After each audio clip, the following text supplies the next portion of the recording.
مظهرا على الدين كله وكفى بالله شهيدا. رب اشرح لي صدري ويسر لي امري واحلل عقدة من لساني يفقهوا قولي. أشهد أن لا إله إلا الله وحده لا شريك له وأشهد أن سيدنا محمدا عبده ورسوله الذي لا نبي بعده. Bapak Ibu jemaah subuh yang dimuliakan oleh Allah, lagi dan lagi kita bersyukur kepada Allah karena kita masih diberikan oleh Allah kesempatan untuk hidup di pagi hari ini. Orang yang berhasil, orang yang beriman kepada Allah, dikala dia dibangunkan di pagi hari, bangun dikala dia mendengarkan salawat atau baca Quran, maka tak mampu lagi dia memicingkan matanya, memejamkan matanya, tak mampu lagi dia. Maka dia ucapkan alhamdulillahillazi ahyana ba'dama amatana wa ilaihi nusyur.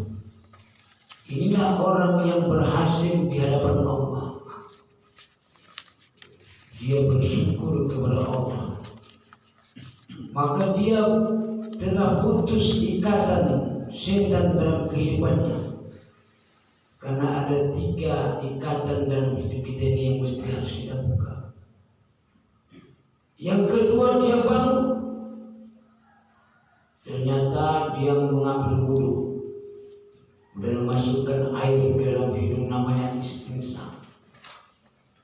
Istinsa ini Bapak Ibu termasuk obat stroke ini. Baru pula ini obat stroke. Satu orang syekh dari Arab berangkat ke Jepang untuk mengobati stroke-nya. Maka syekh ini katakan, aku mau berobat ke sini, berapapun biayanya aku sanggup, aku bayar. Lalu kata satu orang dokter Jepang ini, sebenarnya obatnya itu ada di Arab, di tempat kalian lah ada obat ini. Maka orang syekh ini heran, apa sih obatnya yang ada di tempat kami sana? Maka dikatakannya memasukkan air ke dalam hidung, istinsa namanya, yang menghirup air sampai pedih kepada kita. Wah, kita nggak pernah, kadang-kadang takut kita sakit kepala, padahal itu obat sunnah Nabi Shallallahu Alaihi Wasallam. Nah, yang ketiga, sholat sunat 2 rakaat. Kata Nabi, barang siapa yang sholat sunat sebelum subuh, maka pahalanya lebih baik daripada dunia beserta isinya. Jadi kita ini orang kaya, bapak ibunya orang kaya. Siapa yang paling kaya di tempat kita ini sekarang, di Sumatera Utara ini, di dunia ini siapa yang paling kaya? Gak ada, kita yang paling kaya. Sholat sunat 2 rakaat kata Nabi lebih baik daripada dunia beserta isinya. Itu sholat sunatnya sebelum subuh. Maka amalkanlah yang 3 ini. Inilah termasuk pembuka ikatan setan dikala kita tidur. Salawat beriring salam kita hadiahkan kepada junjungan kita yang besar Muhammad Sallallahu Alaihi Wasallam, yang telah menyelamatkan kita dari kegelapan menuju kepada yang terang benderang sebagaimana yang kita rasakan hari ini. Bapak Ibu, kalau kita ceritakan kisahnya Rasulullah ini, luar biasa sekali pengorbanan beliau terhadap umat ini. Sudah mati pun beliau dari 1400 tahun yang lalu, masih lagi difitnah, masih disakiti. Ternyata beliau ini luar biasa Bapak Ibu. Bukan saja waktu masa hidupnya disakiti, sudah mati pun masih disakiti. Makanya kalau ada umat yang mengaku sebagai umat Nabi Shallallahu Alaihi Wasallam, tapi kehidupannya jauh dari Nabi, tak pernah bersalawat kepada Nabi, maka jangan haraplah kita akan mendapatkan syafaat beliau di yaumil qiyamah. Bapak Ibu yang dimuliakan oleh Allah, kata Nabi, kullu ummatin yadkhulul jannah. Semua umatku masuk surga, illa man aba, kecuali orang yang enggan. Wa may ya'ba, qalu wa may ya'ba ya Rasulullah, siapakah orang yang enggan itu ya Rasul? Kata Nabi, wa man ata'ani dakhala al-jannah wa man asani faqad aba. Orang yang mentaatiku masuk surga, dan orang yang tidak mentaatiku dialah orang yang enggan masuk surga, kata Rasul. Mudah-mudahan kita semuanya termasuk orang-orang yang nantinya mendapatkan syafaat di yaumil qiyamah. Amin, amin ya rabbal alamin. Yang kami hormati Bapak PKM, Guru di Luhur dan beserta jajaran kepengurusannya, dan yang kami hormati Bapak Ketua Dewan Masjid Indonesia dan seluruh jajaran kepengurusannya, dan yang kami hormati para orang tua kami, ayah dan ibunda kami, dan yang kami hormati Bapak Ibu yang tidak bisa kami sebutkan gelarnya satu persatu. Kami minta maaf Bapak Ibu, kami tidak bisa hilang dalam hal menyampaikan, karena kami ini sekarang dalam keadaan sakit, sudah beberapa bulan masih dalam perawatan. Biasanya Bapak Ibu ini sudah lancar lisan menyampaikan, tapi nggak mampu lagi lancar. Yang jelasnya izinkanlah kami untuk menyampaikan tausiah ini. Kalau seandainya ada yang baiknya diambillah, kalau ada yang buruknya tinggalkanlah. Bapak Ibu dan Ketua PKM Masjid di Luhur dan Ketua Dewan Masjid Indonesia, mudah-mudahan kita semuanya Bapak Ibu dirahmati oleh Allah, dan semoga kita semuanya menjadi ahli surga. Amin ya rabbal alamin. Ternyata Allah firmankan dalam surat Ali Imran, am hasibtum an tadkhulul jannah, apakah kamu mengira masuk surga, kata Allah. Rupanya Allah mau mengancam kita, Pak. Am hasibtum an tadkhulul jannah, kamu kira masuk surga kau? Kira begitu sekarang kita berbahasa patah-patah kita. Apakah kau kira masuk surga kau, kata Allah? Am hasibtum an tadkhulul jannah falamma ya'lamillahu alladziina jahadu minkum, kata Allah, wa lamma ya'lamus sabirin. Sebelum kami melihat di antara kamu siapa yang berjihad, yang sungguh-sungguh berjihad di antara kamu. Bapak Ibu, siapakah orang yang berjihad? Dulu Bapak Ibu kalau berjihad itu perang, angkat pedang. Angkat pedang, mati sampai terbunuh. Kalau tidak membunuh musuh, dia akan terbunuh syahid, mati syahid. Nah, kita akan berhadapan seperti itu nanti. Akan ada waktunya kita akan berhadapan seperti itu, berperang. Karena kita umat Islam ini sedang dalam keadaan digoyang-goyang, ya, sedang dalam keadaan dipancing-pancing kita umat Islam ini. Nah, apakah kita hanya tenang-tenang saja, Ustaz? Enggak ada peperangan, ada masalah peperangan. Tapi belum tentu semua kita ini orang-orang ahli perang. Karena mengapa di zaman Nabi itu ada orang munafik? Takut waktu berkumpul itu, saya ya Rasulullah nanti depan. Pokoknya asal perang, aku nanti depan. Giliran perang, dia pula yang paling belakang di belakang rumahnya, belakang rumah, takut dia. Giliran sudah kalah, untunglah nggak ikut. Tapi giliran menang, kenapa nggak kena aja? Katanya itu munafik. Kenapa? Nampak pula gonima itu. Gonima itu penampakan. Alah, kau tahu jalan tengah mana? Jalan begitu. Lawan munafik. Apakah adukah di tengah-tengah kita itu? Aduh, jangan pula aduh. Nah, perang apakah yang kita hadapi kini, saudaraku? Itulah kalau kita orang beriman satunya lawan macam itu. Itulah peperangan yang paling hebat kini melawan setan. Itulah musuh yang nyata pada saat ini. Kok mampu kita melawan setan? Mampulah kita melawan yang nampak. Yang tidak nampak saja tidak mampu kita melawan. Bagaimana pula yang nampak? Yang tidak nampak pun tidak nampak senjatanya. Tidak nampak pedangnya.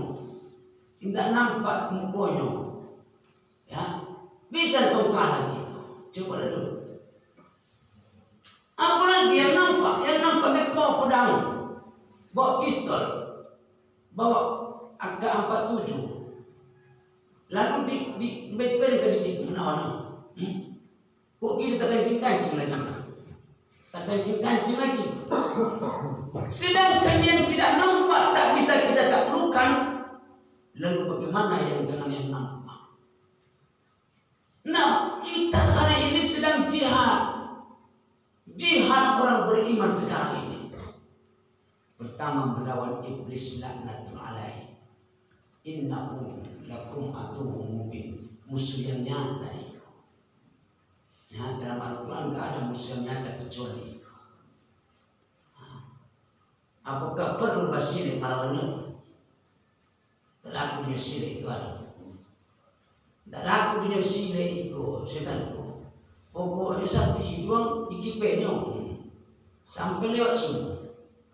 Assalatu wassalamu alaika di masjid. Lewat dulu. Pokoknya di ikipenya itu. Lewat subuh. Bakal doakanlah suara.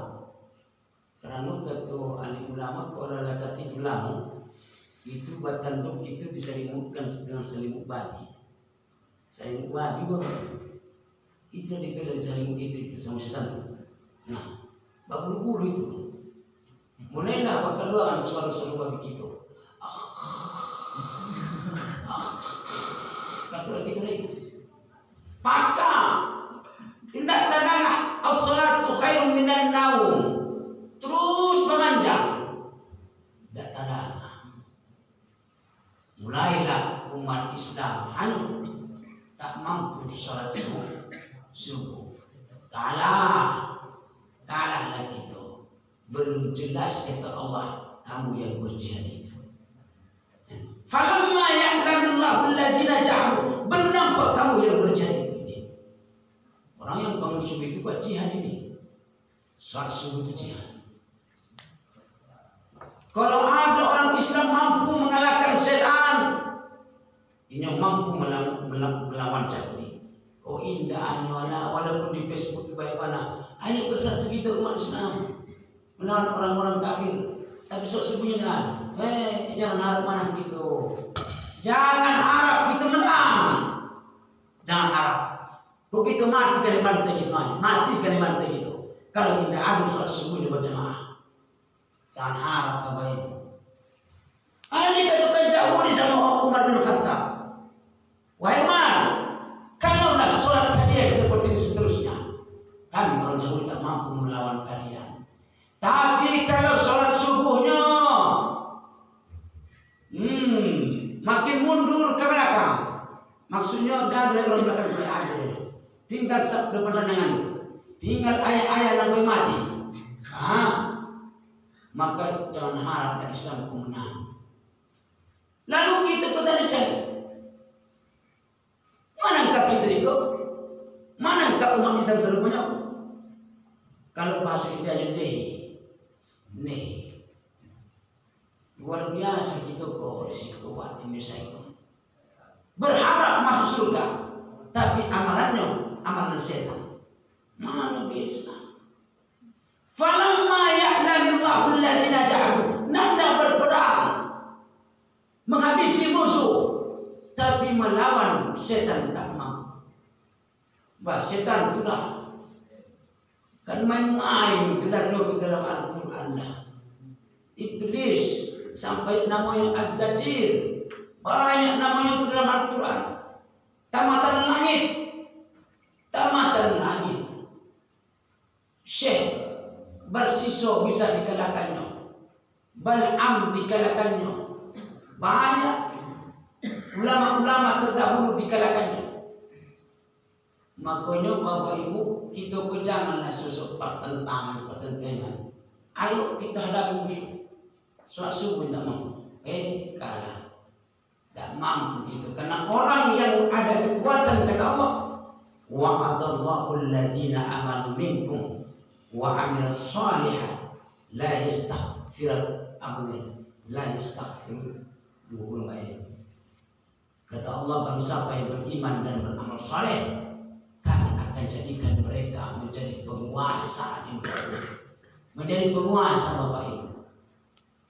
Lalu bagaimana menjadi penguasa kita? Wa'adallahu allazina amanu minkum wa 'amilus shalihat la yastakhlifannahum fil ardi.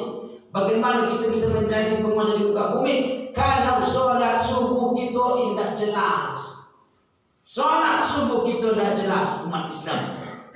Lalu kita tidak berpikir dengan sholat kita. Itulah maksud DMI gerakannya, GSS, gerakan sholat subuh berjamaah.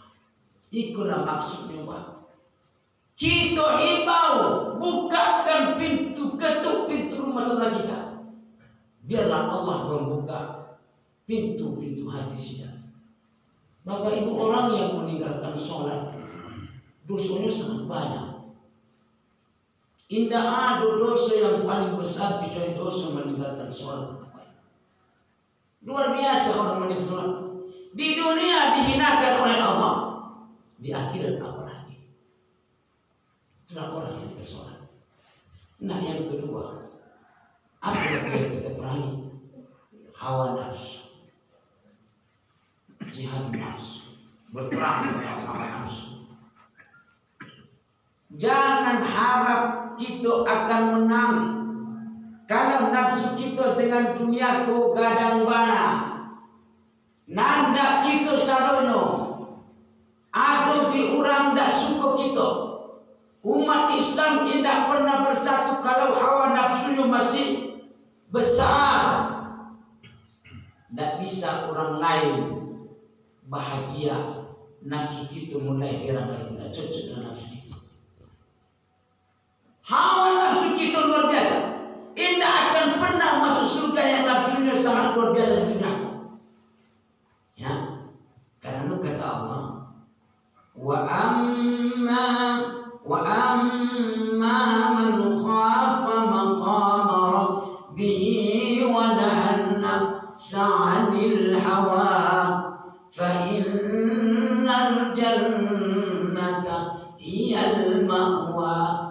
Adapun yang takutnya luar biasa kepada Allah dan menahan hawa nafsunya kata Allah, dia itulah yang akan ditempatkan dalam surga. Kok nafsu kita kini macam mana? Kok dah subuh-subuh kok tidur, habis subuh tidur. Datanglah dokter, kok lo masuk sakit, kita masuk sakit. Bapak Ibu jangan banyak berpikir ya. Macam orang gila gitu kan. Dipilihnya orang gila gitu, jangan banyak berpikir. Cuma orang gila ini apa yang berpikiran. Orang gila itu nampaknya sampah-sampah bukan. Kambing tidak begitu. Nampak situ saya serupuran makan itu sayur. Jangan cukup baca sayur tak. Apalagi kami tak tengok. Lewat saja dia nampak juga sayur serupuran berjaga. Sayur gitu ya. Diambil sekali. Itulah kambing. Tidak begitu. Makanya kambing-kambing kita ditapel. Masa dimakan darah tinggi gitu. Mencilo sekali. Mencilo. Sebaik-baik kambing itu dirawat dan dijaga. Kita mencari makanannya. Ikut mencilo kambingnya. Dicuak. Dan darah tinggi gitu. Makanya darah kambing-kambing tapel. Palapian sampai dari mencilo tidak berapa. Cino datang ke rumah Marino jadi keka pas beli makan hati di kawan juga ada hati di tengah datang dokter Pak kurang berpikir jangan berpikir baik berpikir aku jangan berpikir orang gila gitu kita kok manusia baik berpikir kita tuh Pak orang yang tidak berpikir orang gila binatang. Lalu mengapa datang penyakit apa contohnya Bapak Ibu habis tidur sampai jam 11 ala betah aku amalkan itu amalan istimewa itu stroke kalau stroke kan ini baru lutut sampai lutut mati stroke sampai dalam makin dari kerja stroke kan tidak pagi Nabi telah melarang itu kita nafsu kita sering melarang perintah Nabi kata Nabi jangan tidur waktu setelah subuh jangan tidur kata Rasul kok kita tidak tidur tapi kita itu bisa dimu ingat orang mawar jangan diberi pandangan oh iya tidur kepala kehadap kepala keluarga tidur itu luar biasa, kapan jagonya jam 10? Subhanallah. Ikon nikmat Allah datang. Matahari pagi ada ultraviolet. Bagus untuk kesehatan tubuh ikon Allah. Jagolah. Indah tidur. Tidur. Akhirnya bertahun aku amalkan itu naik kolesterol. Karena kata Nabi bagi siapa yang tidur di pagi hari maka akan datang kefakiran kepadanya. Apa fakir Pak? Bukan tapi itu bisa keajuan kayu Ustaz. Tidur jadi mau, tapi tidak fakirnya. Salah satu fakir adalah penyakit yang aneh. Sudah penyakit aneh kok. Kalau ada penyakit datang, mulailah kita sibuk baru bila itu. Bisa karung ke bapak habis itu. Banyak yang jual rumahnya asik kapena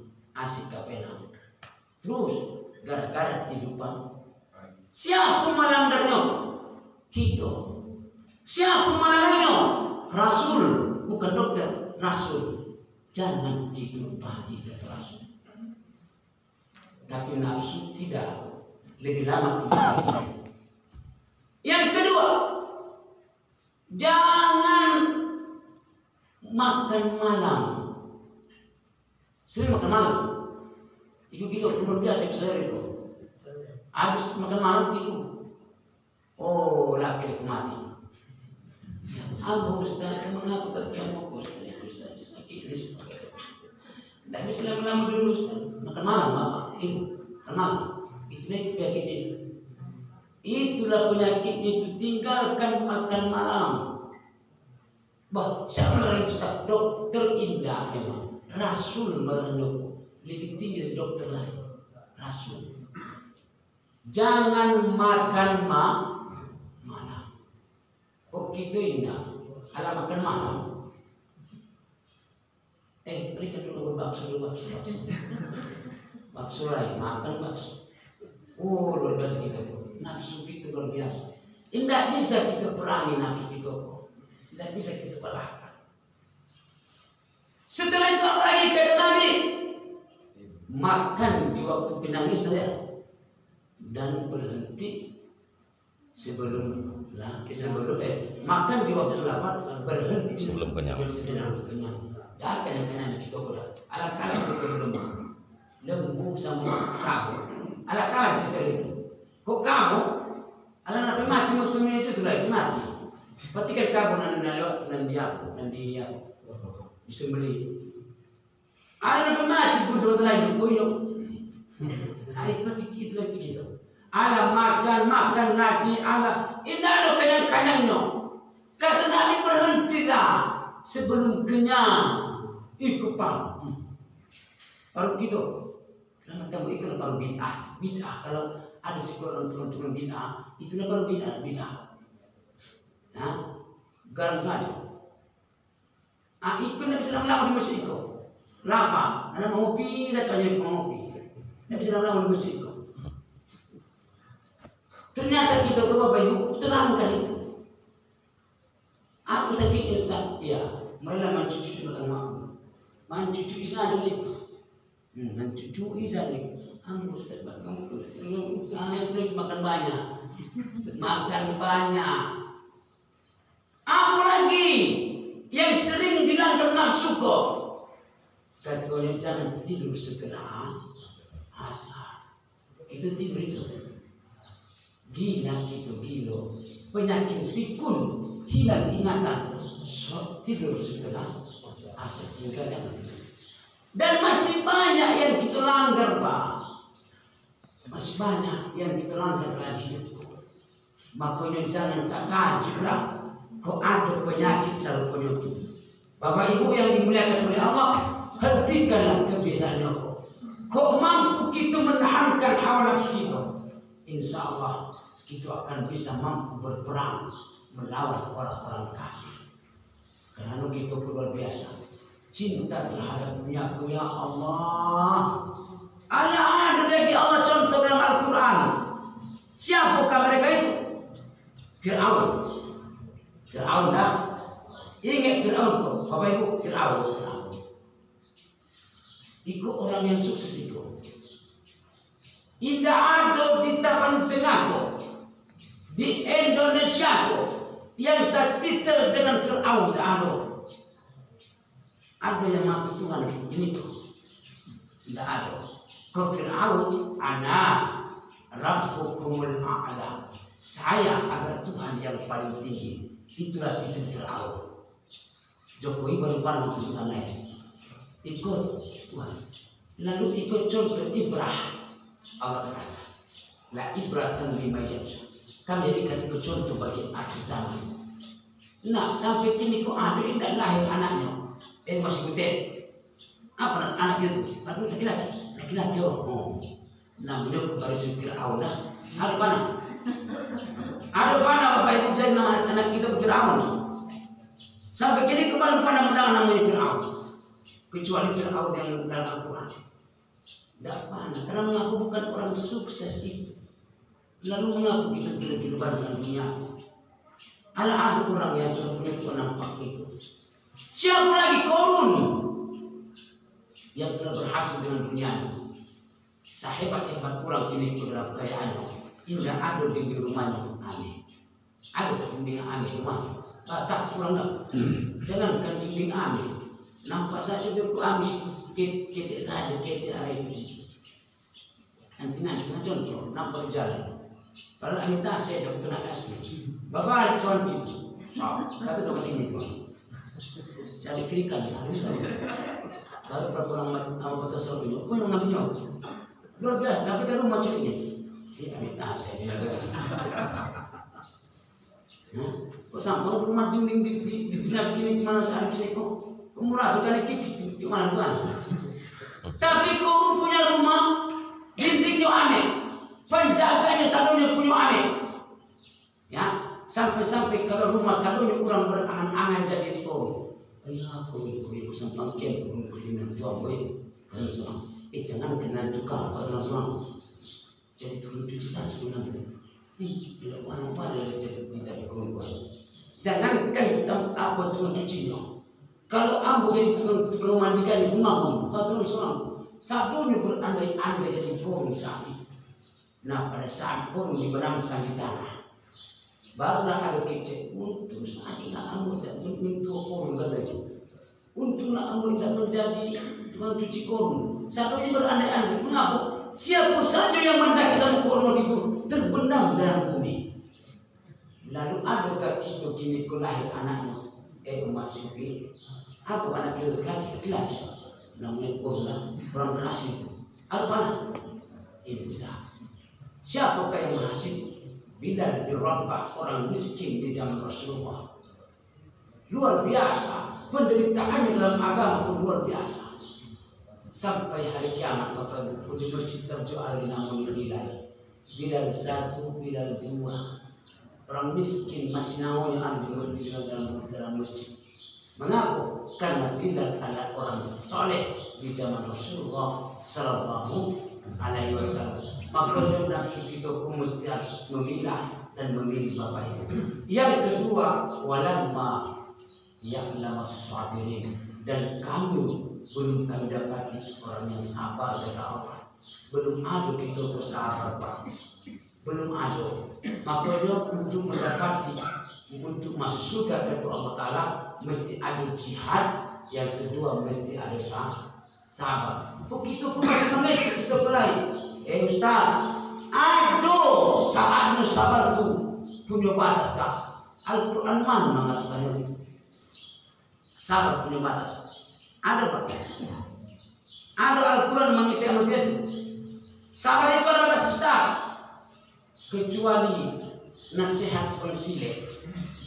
Tahu konsile? Pendekar-pendekar.